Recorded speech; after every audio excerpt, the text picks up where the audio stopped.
हायरुल्लाह बाबा, बिजली चमक रही है, किसी भी वक्त बारिश हो सकती है। मेरा ख्याल है कि हमें सारा सामान उठा के अंदर चलना चाहिए फौरन। अगर कल आई तो देखा जाएगा कल का क्या है। कल का किसको पता, मैं तो पहले ही भीग गया। तो क्या है, बारिश में तो भीगना था वैसे भी। बारिश का क्या है, बारिश को तो होना ही था।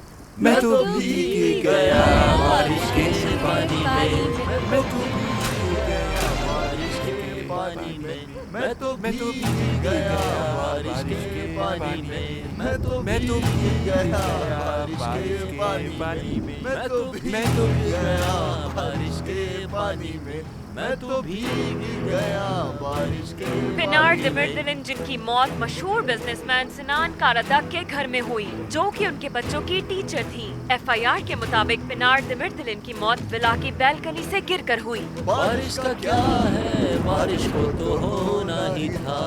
वैसे आज मजा आ जाएगा, गरम गरम बारबेक्यू और ऊपर से बारिश का मौसम। वाह वाह लैला। वाह। देखो, इस वक्त में जज्बात से काम लेने की जरूरत नहीं है, प्लीज रिलैक्स हो जाओ। हायरुल्लाह बाबा, आप अच्छी तरह से जानते हैं कि मैंने अपना ट्रांसफर क्यों करवाया और अब वही आदमी टीवी पर है। लेकिन बेटा। ठीक है, बस बहुत हो गया, सच में बहुत हुआ। मैं आज ही वापस जा रही हूँ क्योंकि मुझसे और इंतजार नहीं होगा। या आप अपने दोस्तों से कह के एक केस मेरे हवाले करें या मैं अपने तरीके से खुद देखूंगी। अब आप मुझे रोकने की कोशिश मत कीजिएगा।